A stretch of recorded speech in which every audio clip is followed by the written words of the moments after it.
Breaking.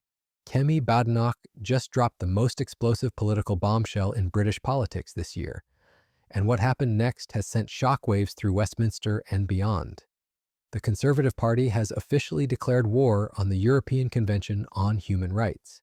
Nigel Farage's Reform UK is being systematically dismantled at the polls, and Britain's political landscape is being rewritten before our very eyes. This isn't just another policy announcement.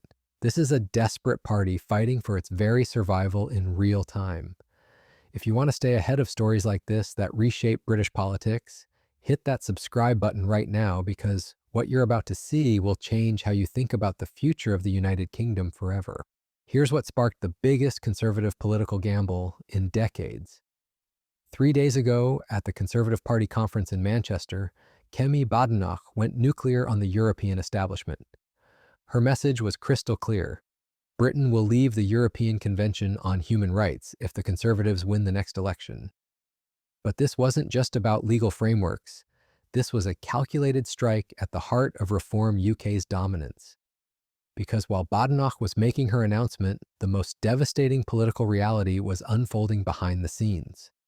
20 Conservative councillors across Kent, Yorkshire, and Nottinghamshire have just defected to Reform UK in a single month. These aren't just numbers on a spreadsheet. These are local representatives who've lost faith in their own party, citing loss of integrity and abandoning the very people who put them in power. Conservative councillor was among the first to cross the floor, describing her decision as an act of conscience. In an interview following her resignation, she said that years of party discipline and policy U-turns had suffocated any genuine link between local Conservatives and their communities. For Elliott, joining Reform UK was less about ideology than integrity, a chance, as she put it, to speak honestly about issues Westminster would rather bury. Her husband, Aaron Elliott, also resigned from the Conservatives on the same day, announcing that he could no longer defend policies that punished small business owners and ignored ordinary taxpayers. Known locally for his pragmatic style, Aaron Elliott argued that the Tory leadership had lost its moral compass and no longer understood what economic responsibility looks like. His move was described by local observers as a major blow to the remaining Conservative group, signalling a breakdown of trust at the grassroots level. Another Graves councillor, Gary Harding, followed soon after, citing frustration with party leadership and its inaction on immigration, housing, and The latest defections reveal a party in complete freefall. Reform UK has been absolutely crushing the Conservative Party in every single poll. We're talking about a political earthquake that has left traditional Tories in complete panic mode. For every Labour MP elected, there were 34,000 votes.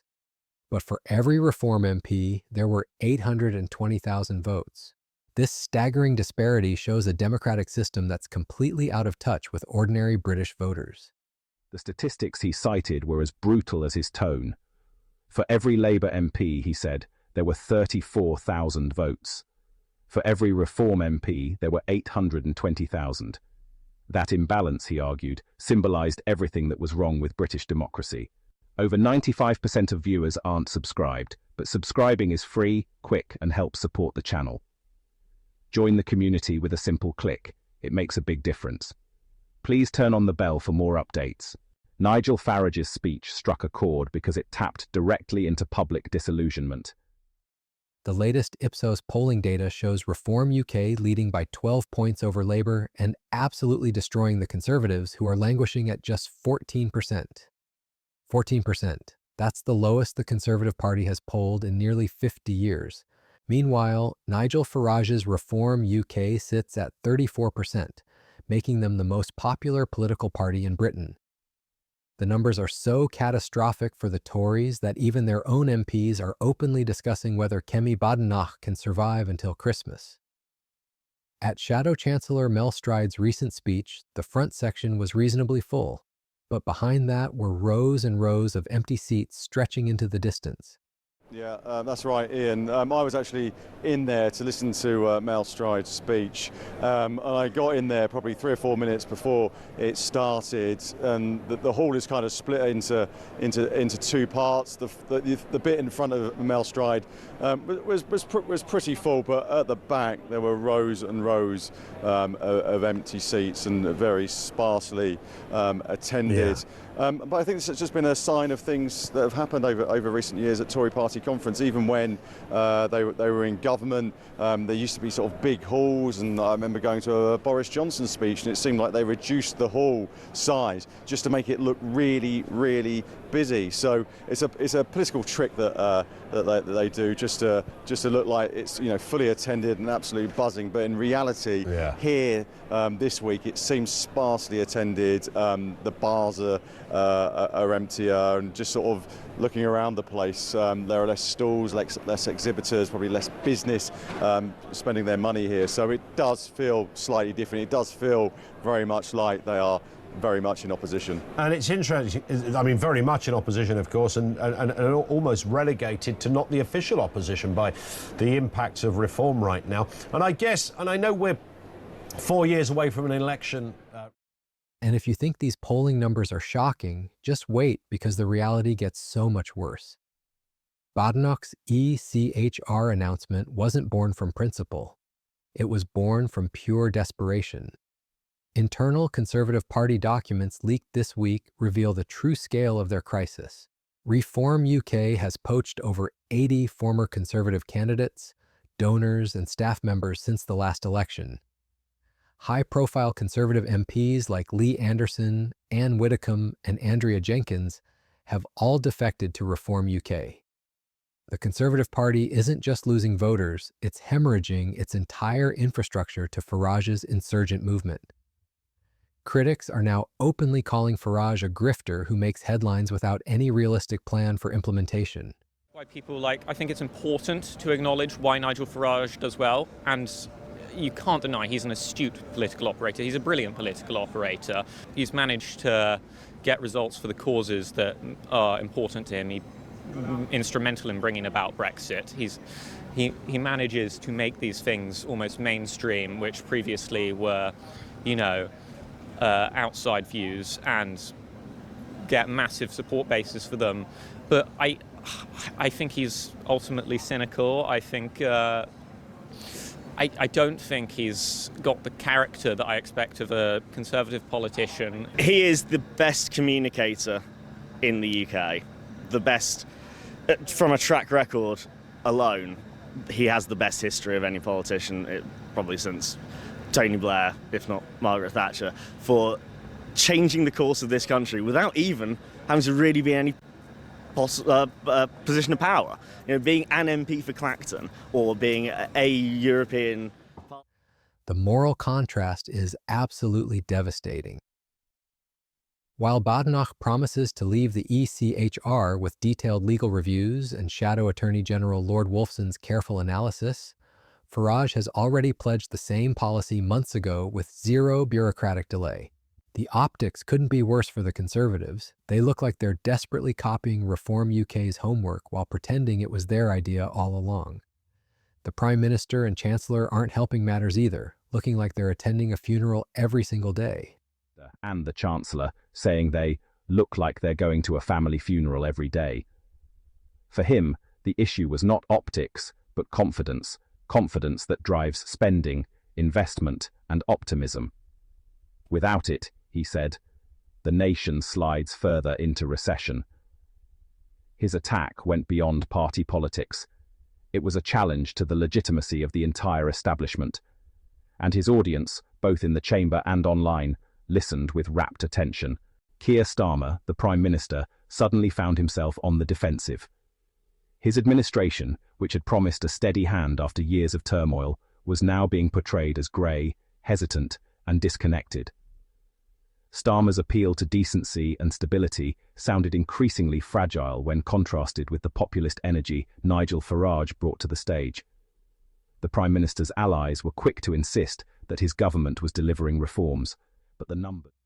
This somber demeanor is actively damaging economic confidence. the very confidence needed to drive spending, investment, and optimism in Britain's future. Badenoch's response was swift but completely unconvincing. In her conference speech, watched by millions of Britons, she declared that only the Conservative Party has a proper plan to leave the ECHR, while Reform UK offers nothing but empty slogans. Her exact words were calculated but hollow. Reform just shout that we should leave the ECHR without any plan to do so, or understanding any of the consequences. But the British public isn't buying this desperate spin.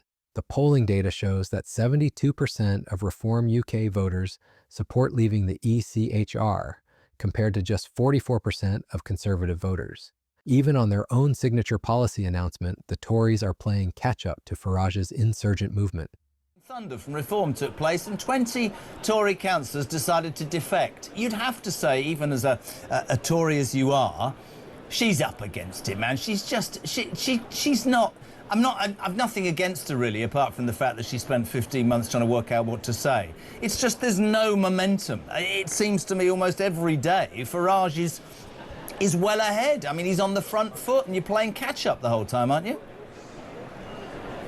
Yeah, that's definitely true when it comes, I think, to the level of attention and interest and press scrutiny and all of those things. And I think it's pretty much been guaranteed that there's been a tactically or a strategically poor choice for her to go quiet after winning the leadership contest back in November and to wait her time. I think that was foolish, but I think now, hopefully, we'll start to see a kind of catch-up because there have been so many different policy announcements coming out. The Tories, okay, belatedly after Reform, saying to leave the ECHR, but it comes out with a 200-page document full of incredibly detailed and insightful points of, oh, what about this? Well, we've got that covered. What about this thing about Northern Ireland? That's okay. What about precedent? Well, it's happened a lot already. And not just on the ECHR, on energy policy. There was a great speech yesterday. That Rob Jenrick's speech, which I'm sure we'll come on to today, was an absolute barnstormer. And some of the private conversations that I've had. Within hours of Badenoch's speech, the political establishment began emergency damage control. Boris Johnson himself launched his most direct intervention since leaving office, accusing Farage and Reform UK of being Putin apologists and lacking serious policies. Johnson, known for his combative political style and rhetorical flair, used the opportunity to deliver what many observers described as one of his most direct interventions since leaving office. He accused Nigel Farage and his party of being Putin apologists, questioning their seriousness on domestic and foreign policy. Over 95% of viewers aren't subscribed, but subscribing is free, quick, and helps support the channel. Join the community with a simple click. It makes a big difference. Please turn on the bell for more updates.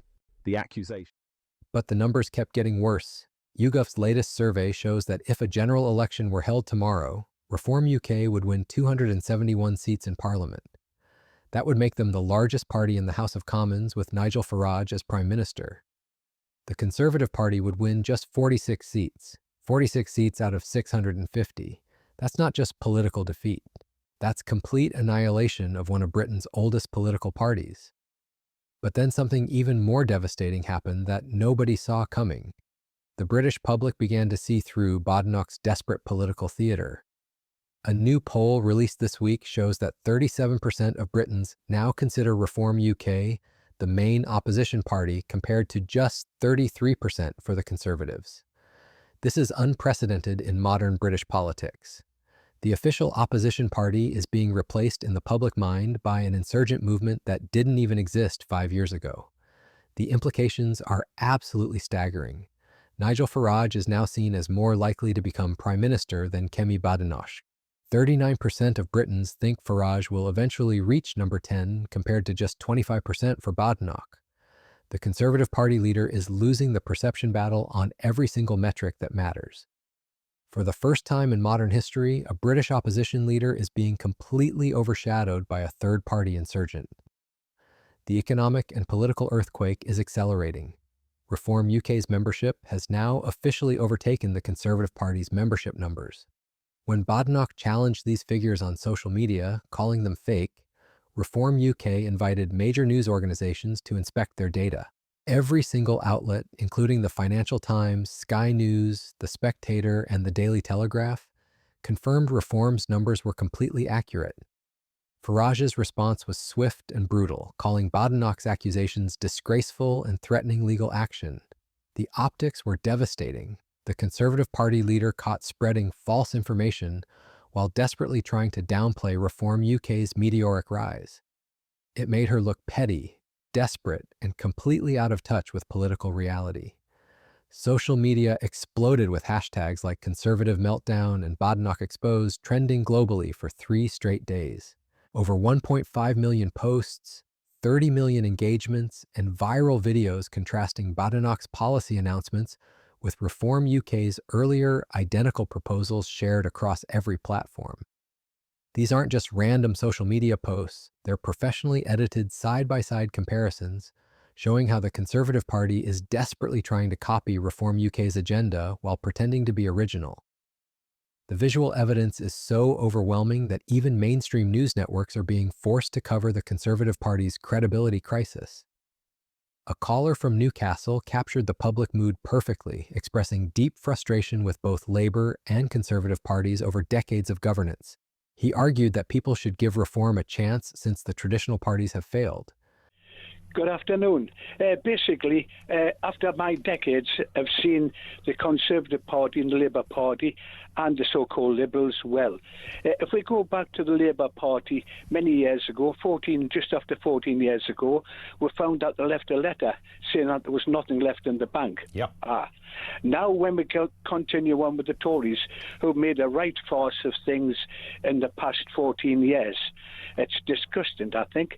And with the Liberal help, because the Liberals themselves have never been in power themselves for over 100 years. Correct. And so, therefore, we get up to the stages as well now. It annoys me to think that the people of this country will be voting Conservative, will be voting Labour, will be voting Liberal, because it's been a total failure all the way through, more or less.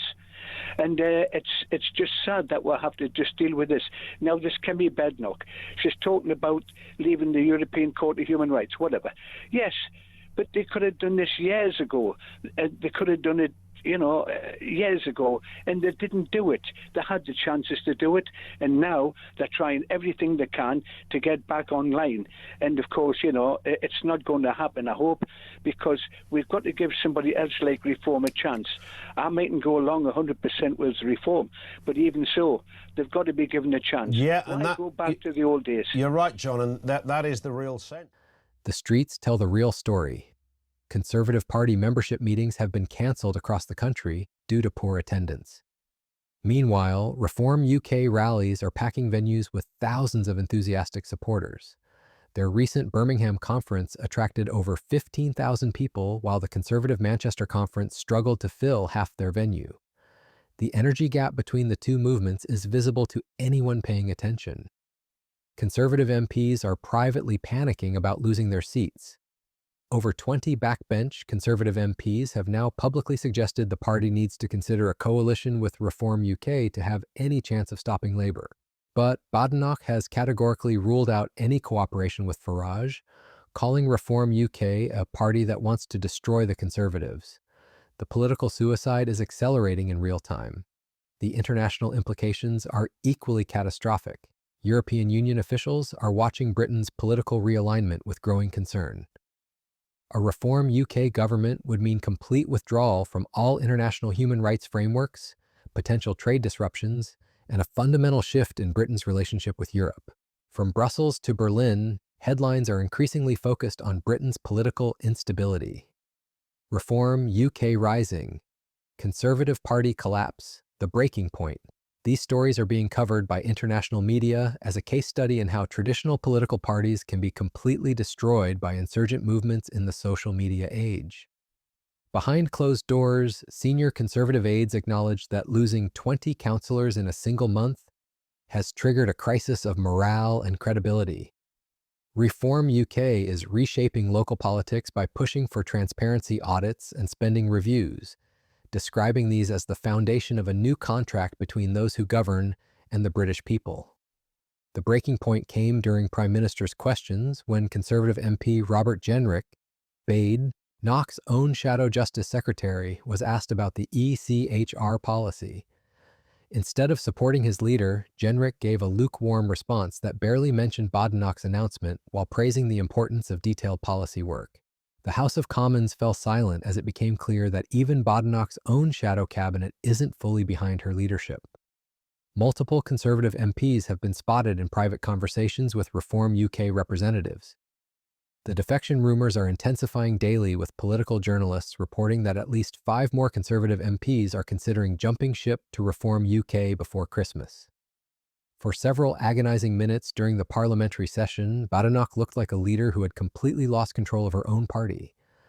The economic damage is mounting daily. British businesses are expressing concern about political instability and policy uncertainty. The pound has weakened against major currencies as international investors worry about Britain's political direction. Credit rating agencies have placed Britain on negative watch due to political uncertainty and the potential for radical policy changes under either a Labour or Reform UK government. Treasury officials privately admit the current political chaos is damaging Britain's international reputation and economic prospects. The post-Brexit recovery that both major parties promised is being undermined by political instability and the rise of populist movements. But the deeper crisis is about political legitimacy and relevance. When a third-party insurgent movement is leading in every major poll, when your own MPs are defecting to your rivals, when your policy announcements are seen as desperate copies of your opponent's agenda, you're not facing standard political opposition. You're facing complete political extinction. The visual narrative dominating every screen in Britain tells an undeniable story. Packed Reform UK rallies versus half-empty Conservative events. Farage's confident media appearances versus Badenoch's defensive interviews. Rising Reform membership versus declining Conservative support. The contrast is so stark that no amount of policy announcements or leadership speeches can overcome the fundamental momentum shift. Badenoch's remaining supporters talk about detailed policy work and responsible governance. But no one cares about bureaucratic processes when a charismatic insurgent leader is offering simple solutions to complex problems, while your own party looks increasingly irrelevant and out of touch with public opinion. Every day brings fresh revelations, more defections, more polling disasters, more evidence that the Conservative Party is being systematically replaced by Reform UK as the main alternative to Labour. The algorithms on every platform are amplifying this content because the engagement rates are through the roof. The political drama is so intense that content about Conservative decline and reform rise spreads faster than any traditional political messaging can contain it. This isn't just a political crisis anymore. It's become the defining symbol of how traditional political parties can be completely destroyed in the social media age. Detached from reality, struggling for relevance, desperately copying their opponents while pretending to be original leaders. Inside Conservative Party headquarters, sources describe an atmosphere of complete panic and despair. MPs who once stood loyally beside Badenoch are now quietly exploring their options. Conservative Party officials are privately discussing whether the party can survive in its current form, with some suggesting a complete rebrand might be necessary. The question is no longer whether Badenoch can turn things around. Political analysts across the spectrum agree that her leadership is effectively finished. The only question now is whether the Conservative Party can survive as a major political force, or whether Reform UK will completely replace them as Britain's main right-wing party. Britain is watching a historic political realignment happen in real time. This crisis will be studied for decades as a textbook example of how insurgent movements can completely destroy established political parties. The political earthquake is just getting started, and the aftershocks will reshape British politics for generations to come. At its epicenter stands a woman who looks increasingly isolated, increasingly desperate, and increasingly irrelevant. Badenoch's ECHR announcement wasn't about policy leadership. It was about political survival. And on that measure, she has failed so completely that her own tie is being systematically dismantled by the very movement she's desperately trying to compete against. That's not just political defeat. That's historical irrelevance that will define her legacy forever. What do you think? Has the Conservative Party crossed a point of no return that British voters will never forgive? Is this the end of the Tories as a major political force? Drop your thoughts in the comments below. We read every single one, and if this story shocked you as much as it shocked us, share it with everyone who needs to see what's really happening in British politics right now. The mainstream media won't tell you the full truth about this political earthquake, but we will.